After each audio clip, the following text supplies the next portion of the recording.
የድርጅቱ ዶክመንት እጇ ላይ መሆኑን ሳያንስ ዛሬ ደግሞ ቪዲዮ እጇ ላይ ነው ያለው። እንዴትና ከየት አገኘችው? አብረን የምናይ ይሆናል። ሰላም ጤና ይስጥልን ውድና የተከበራችሁ የቻናል ቤተሰቦች፣ ለዚህ ቻናል አዲስ የሆናችሁ ሰብስክራይብ፣ እንዲሁም ነባር ቤተሰቦቼ ላይክ፣ ኮመንት ማድረግን አትርሱ። አምነን በአእምሮ ጸጸት ላይ ነው። ምክንያቱም እጄ ላይ ሰው ጠፍቷል፣ እኔ ነፍሰ ገዳይ ነኝ እያለ ጸጸት ላይ ነው። ማሪያ ደግሞ ይሄንን የገዳይነት ስሜቱን እንዲጠፋለት በማለት መርማሪውን ጠርታ ወደ ቤት በማምጣት ከአምነን ጋር እንዲያወሩና ሁኔታውን በዝርዝር እንዲናገር እንዲሁም ደግሞ ከዚህ ነገር እንዲወጣ መርማሪውን እባክን አግዘው እያለችውም ትገኛለች። በሌላ በኩል ደግሞ ወንድሙ ባሮክ ቤሌንን እዚህ ቤት እንዴት ገባሽ አላት። ቤሌንም እዚህ እኮ የገባሁት አምነን ኢሜል ልኮልን ነበር ለሚስትነት። ከነዛም ውስጥ 3 ነበሩ። አንዷን አገባ፣ ቀለበት አደረገላት። እኛም በወይዘሮ ሰምሃል መሞት ምክንያት እዚህ ቤት እንድንቆይ ሆንን ብላ ነገረችው። በሌላ በኩል ደግሞ መርማሪ ፖሊሱ ከወይዘሮ ሴማ ጋር እያወራ ይገኛል። ምክንያቱም በሆነው ነገር ማውራት አለብን፣ መፍትሄ ለመፈለግ ለወደፊቱም ለድርጅቱ ጉዳይ ካስፈለግኳችሁም አለውላችሁ እያላቸው ነው። ማርያም አምነንን አሳምና የሆነውን ሁሉ እንዲነግራቸው የተፈጠረውን እንዲነግራቸው አግባብታ ወደ መርማሪ ፖሊሱ ዘንድ ታመጣዋለች።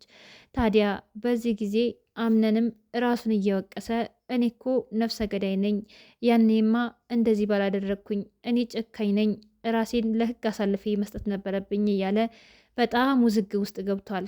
ታዲያ እነሱም አይዞህ የሆነውን ተናገር፣ አንተም ይቀልሃል፣ ስለዚህም ደግሞ ፖሊሱ ያግዝሃል በማለት ነበረ የነገረችው። ታዲያ አምነንም ሁኔታውን በዝርዝር አስረዳቸው።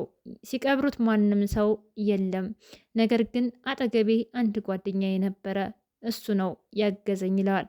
ታዲያ እሱም በጸጸት አለንጋ እየተገረፈ ያኔ ነበረ ሩጬ ለህግ አካል መስጠት ነበረብኝ፣ እኔ ተገቢውን ፍርድ ማግኘት አለብኝ እባካችሁን ይላል። ነገር ግን ማሪያ ይሄንን እንዲሆን ስላልፈቀደች አይዞህ ምንም አይሆን ትላለች። ገንዘብ ያሰከረው መርማሪው ደግሞ የሰው ነፍስ ሰው ጠያቂ ከሌለን ችግር የለውም፣ ማንም ጠያቂ ከሌለው ሰው አይቷችኋል ወይ ይላል።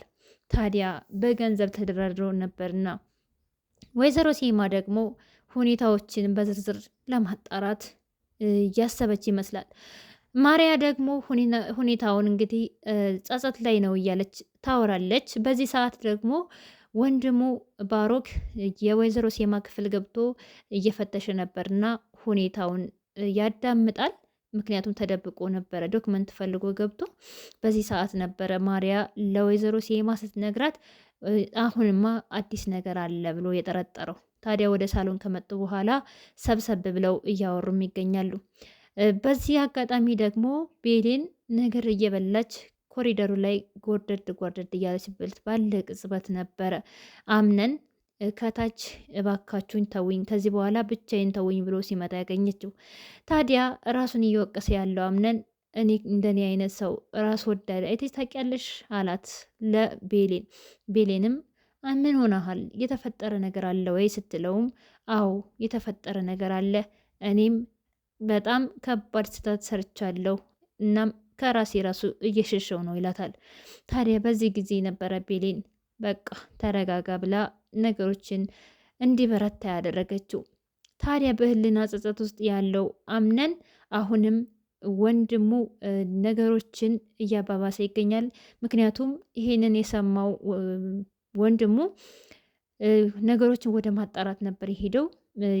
ፖሊሱን ውጭ ወጥቶ የጠብቀውና ምንድን ነው የተፈጠረው ብሎ በገንዘብ ይደራደረዋል። ታዲያ ገንዘብ ያየው ፖሊሱም ሁኔታውን ለምን ሊያወራ እንደመጣ ይነግረዋል። ሊያወራ የመጣበት ጉዳይ አምነን ሰው ገሎና የሆነ ነገር ተፈጥሮ እንደሆነ ሲነግረው ታዲያ በዚህ አጣብቂኝ ውስጥ ከቶ ነበረ። የሰው ነፍስ ጠያቂ የለውም ብለህ መረጋገጥና መዝናናት አትችልም?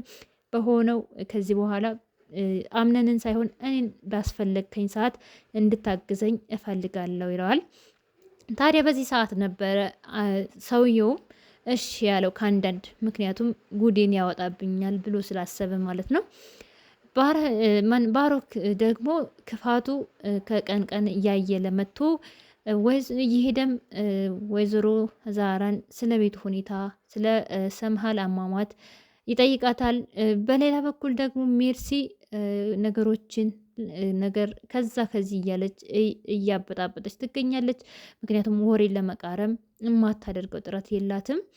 ታዲያ በዚህ መሀል ነበረ አቶ ባሮክ ዶክመንቱ የት እንዳለ ለመጠየቅ ቀጥ ብሎ ቁርስ ከበሉ በኋላ የሚሄድበት ቦታ አለኝ ይሳካል በይኝ እያለ ቀጥ ብሎ ወደ ዶክመንቱን ወደ ያዘችው ሴት እያመራው፣ ያቺ ሴትም ደግሞ እንዳሰባት እንደጠበቀት አላገኛትም። ዶክመንቱን ሲጭኝ ሲላትም አያስፈልግም ላንተ አልሰጥም ትለዋለች።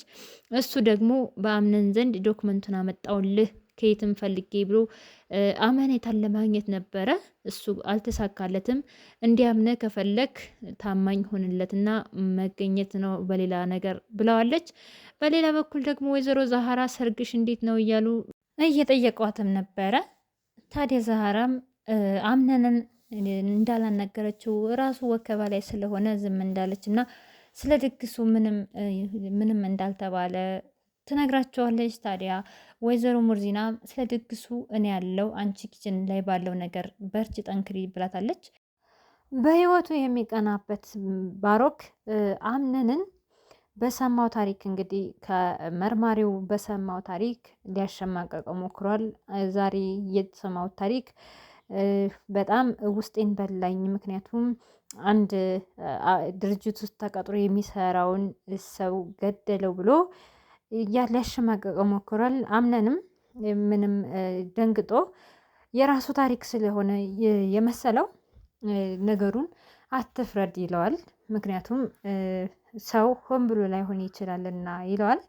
ነገር ግን ያ ሰው ወይም ደግሞ ባሮክ እሱን ሊፈርድበት እንዳሰበ ይነግረዋል ማለት ነው። አምነንም በዚህ ጉዳይ እየተሸማቀቀ ነበረ። አምነን በሌላ በኩል ደግሞ ወደ ማን ነው ወደ ቤሌን ክፍል ሄዶ ቤሌንን ምን አድርጌሽ ነው ምን በድዬሽ ነው ይሄን ያህል የጨከንሽብኝ ይላታል። እሷም ደግሞ አንተ አይደለህ ወይ እኔን ብቸኝነት እንዲሰማኝ ካደረግክ በኋላ አሁን ምን አድርጌ ነው ምን ፍጠሪ ነው የምትለኝ ትለዋለች። እንዲሁም ደግሞ ማሪያ በህይወት ውስጥ እንዳለች ነው የምታስበው ማለት ነው። በሌላ በኩል ደግሞ እንግዲህ ይችን መርማሪዋን ምንድነው ይቺ የሳይበር ጥቃት አድራሿን በገንዘብ ሊደራደር ነበረ ልክ እንደ መርማሪ ፖሊሱ የፈለገው ባሮክ፣ እሷም እምቢኝ ብለዋለች። ወይዘሮ ዛሃራም ደግሞ ቤሌንን ከአምነን ጋር ያለች ነገር እንዴት ሆነ ስትላትም ቤሌን ተስፋ እንደቆረጠች ነበር የነገረቻት። እሷም አይዞሽ በርቺ፣ አንድ ቀን ይስተካከላል፣ አንቺ ችኩል አትሁኚ በውሳኔሽ ትላታለች ማለት ነው። ከወንድሙ እንግዲህ ተደብቆ ንብረቱን የራሱ ማድረግ ቤቱን ሁሉን ነገር የራሱ ማድረግ የሚፈልገው ባሮክ ብቻውን ቁጭ ብሎ የሄደበት ስላልተሳካ ነገር እየበላ በረንዳ በተቀመጠበት ቅጽበት ነበረ እንግዲህ ምሽት ላይ ሳይበር ጥቃት አድራሿ እንግዲህ በአጥር ዘላ የገባችው። እንግዲህ ይገናኙ ይሆን? እሱ ቁጭ ባለበት ፊት ለፊት ይገጠሙ ይሆን? አብረን የምን ይሆናል።